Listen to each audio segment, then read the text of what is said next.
drive off, and it probably is not that big an issue. They probably don't argue with people in fast food places if they come back and say, look, I paid for 12 pieces of chicken, I didn't get but 2.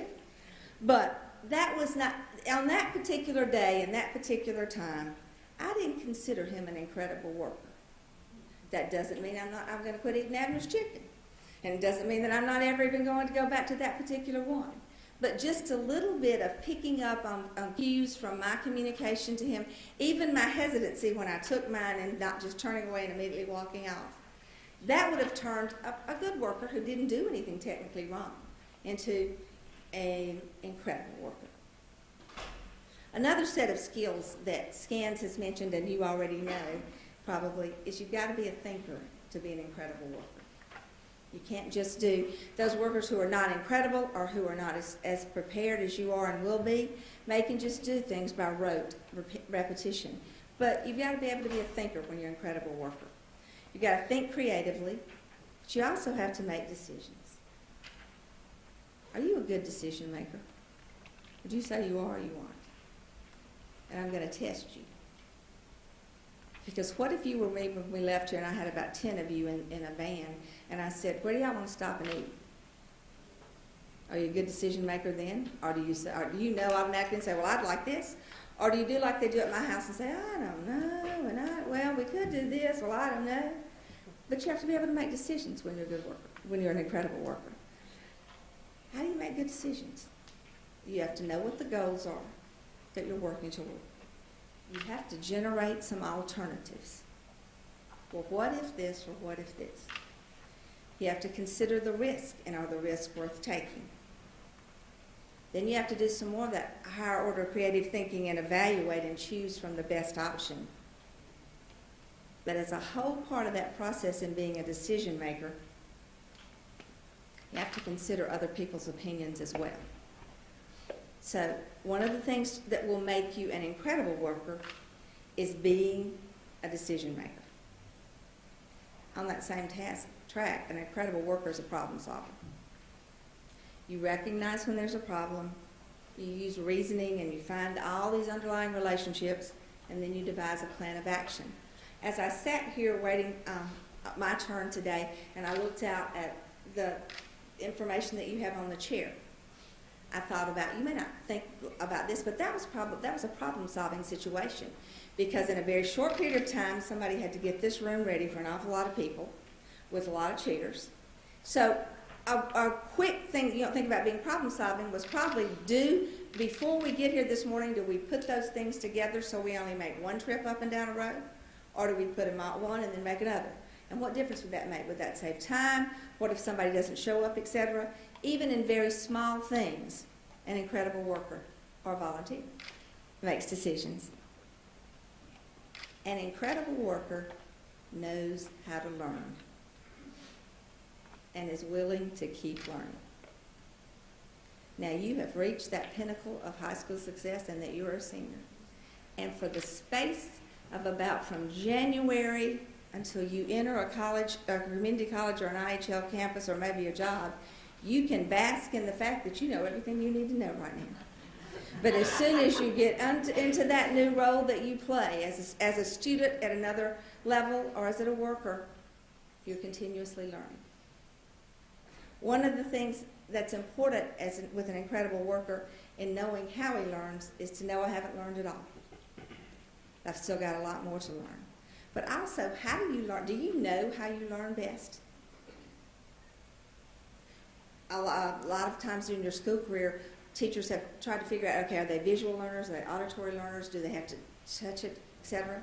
It's important for you to know that, but it's also important as you move from the K-12 campus to workforce or higher level of education, learn other ways that you can learn. Substitute that way you learn best and figure out, but I can also learn by doing this and doing this and doing this, because every opportunity you have on the job is not going to teach you by the way that you learn most. And you always be willing to acquire a new job, new skills, and more knowledge as you work. An incredible worker also manages resources, 2 in particular. One is human resources. You manage, right now the only human resource you manage is probably yourself. by assessing your skills, what you're good at, what you learn to know, you learn what you need to learn more at. You also, an incredible worker also manages the resource of time. I bet you've learned just a little bit about doing that as you've been in this program.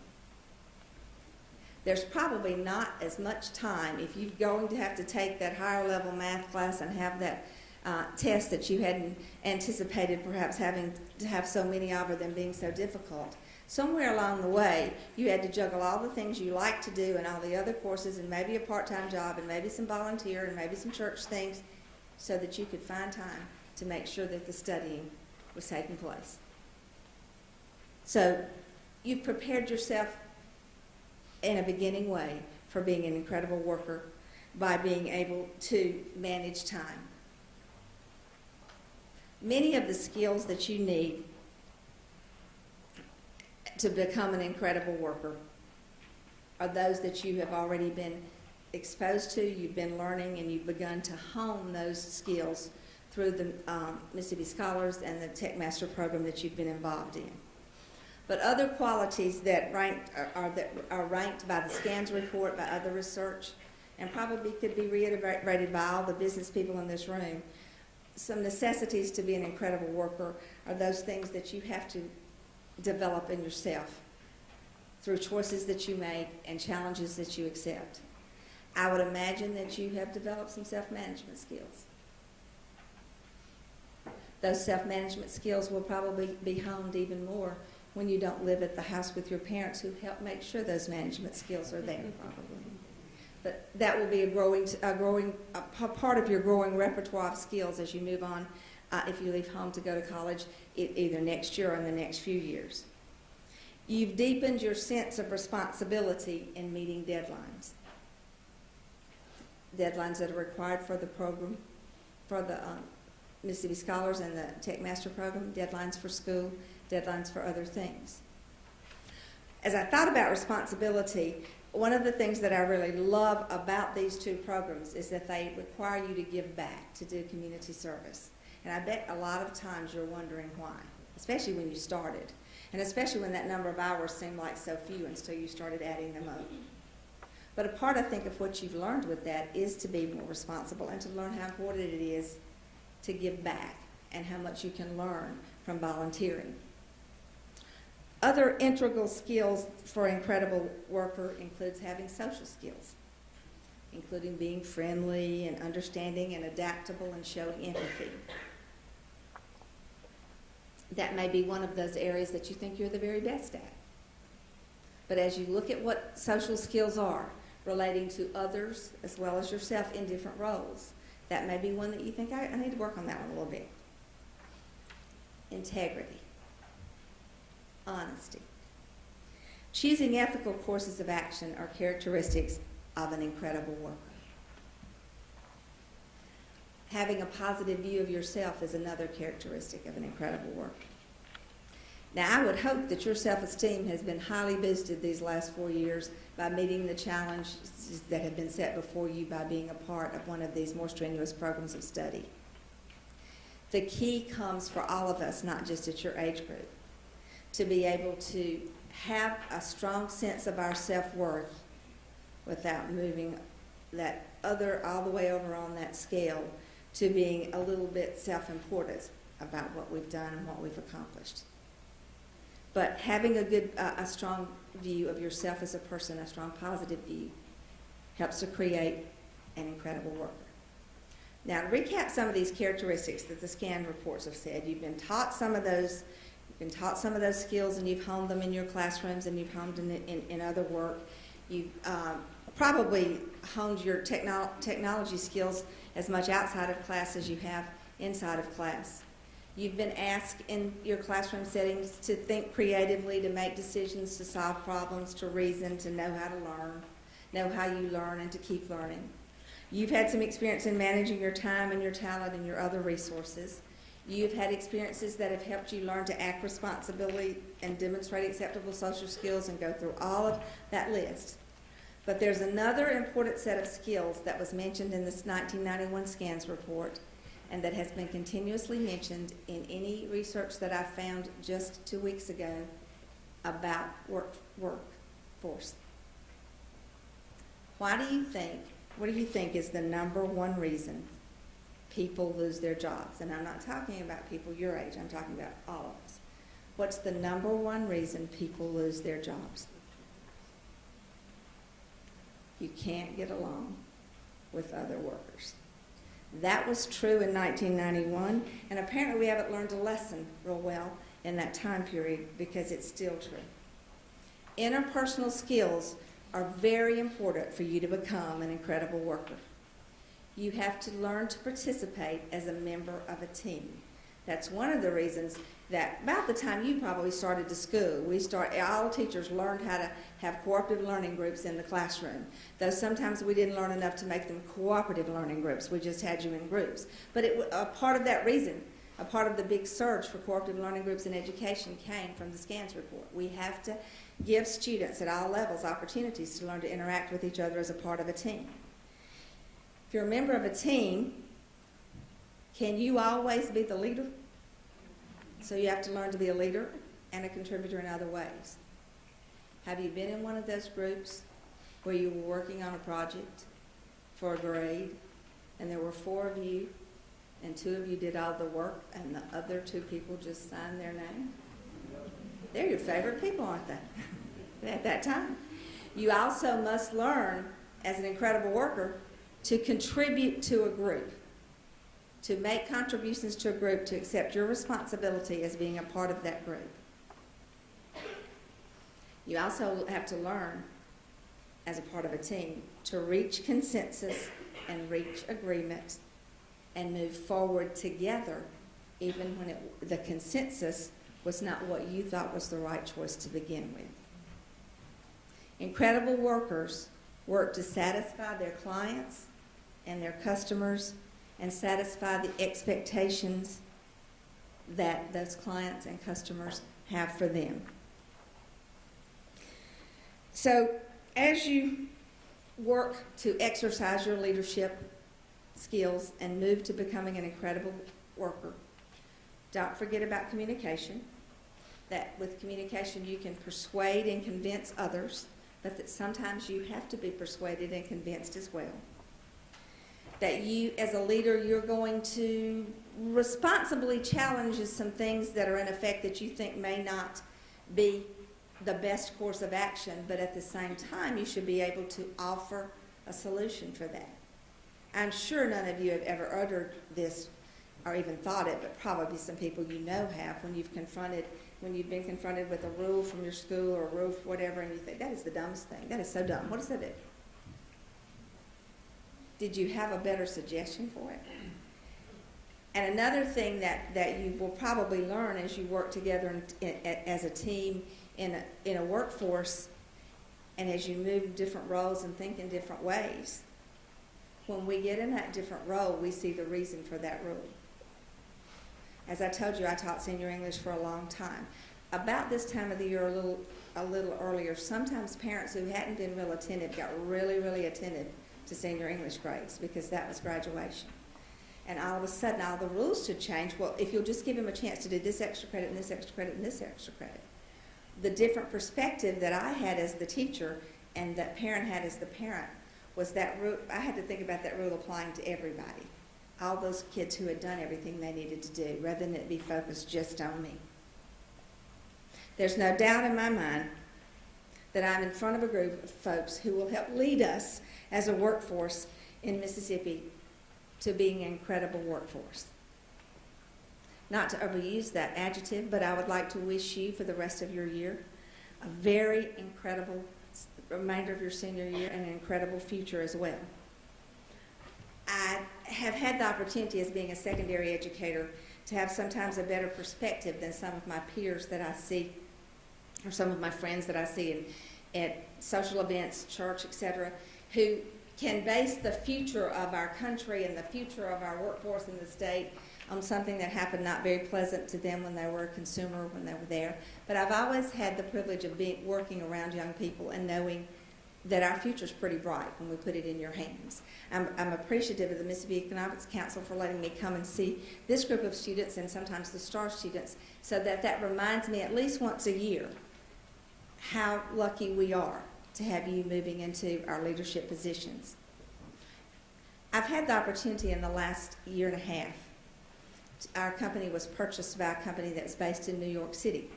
And I have to say we were pleasantly surprised that they had great respect for the things that our company had done here. But I've had the privilege of acquainting my new New York friends with several different things. I got to see one of my coworkers from New Zealand who now lives in New York bite down for her very first bite of a shrimp po' boy. And that was a pleasure to show her that about Mississippi, our seafood. I've gotten to see them, I picked them up at the airport when they got off the plane, huddled in a big coat, and it was sunshiny and pretty. Of course, not as often this past winter as in the past. But one of the things I've always felt like is that our state is an untapped resource and a state that very few people know for the incredible place it is. I've gotten to show some of those places, talk about some of those places, introduce to my new New York friends and New Zealand friends things about Mississippi that they probably didn't know. So I want to invite you incredible folks in front of me today to bring your incredible workforce skills and talents and stay at home, or if you leave, come back, so that we can make sure that Mississippi is recognized as an incredible place across the nation, thanks to your efforts. And one more time, congratulations to you.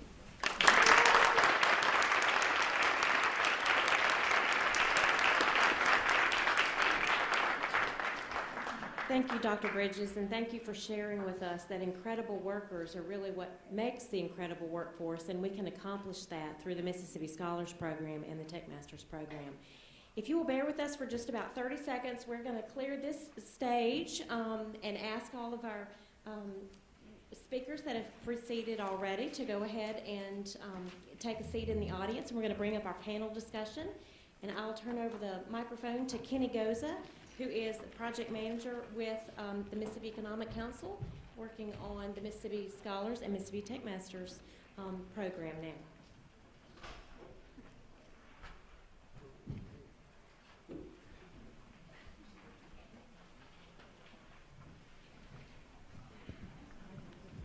While we're doing that, again, thank everyone for what they've said this morning and being a part of our program. If you would, just recognize them one more time for us.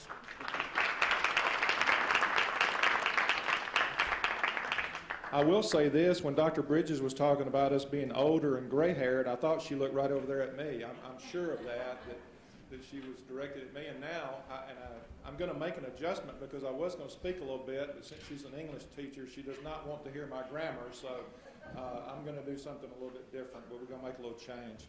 Because of the fact of the people that we have up here on the platform, and I'm going to come down off the platform and do this, we're going to have a panel discussion, and Melanie mentioned earlier about if you having some questions, but I'm going to start it off just a little bit here and ask them some questions with this distinguished panel that's up here of students and adults that are educators and business people.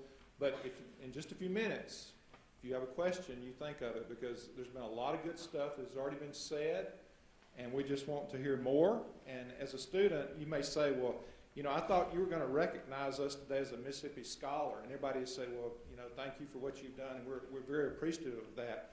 How we're recognizing you is giving you a chance to talk to people that have a lot of knowledge about jobs, about workforce, about education, and also some students who've gone through the course of study. And actually, and I'm not singling her out, but we have one student up here who chose not to be a Mississippi Scholar, but now she's graduating and she regrets not doing the course of study. And we're going to let her maybe share about that. If she had to do it over again, what would she do differently? But what we're going to do first is let them introduce themselves. I'm going to get out of the way. I want you to introduce yourself and tell us where you're going to go to college next year and what's going to be your course of study, okay? And kind of talking to the microphone there. My name is Haley Hooks, and I'm from Lloyd Star. It's down around Brookhaven. I'm planning on going to Colin Community College next year, and I'll be majoring in respiratory therapy and technologies. My name's Brighton Ross Kelly. I don't really plan on going to college next year. I plan on going on a mission for my church, and then after that, going to either Embry-Riddle Aeronautical University or Mississippi State. I'm Nathan Barron.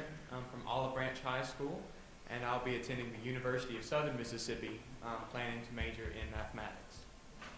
My name is Kiera Gardner. I'm from Indianola, Mississippi at Jesu High School. I plan to either go to Tougaloo College or Delta State University and major in nursing.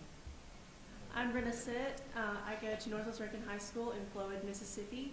I plan to go to the University of Mississippi this fall and I plan on majoring in chemical engineering. Okay, we don't want to know where y'all are going to school next year. What we want to know is who you are and what you get to do.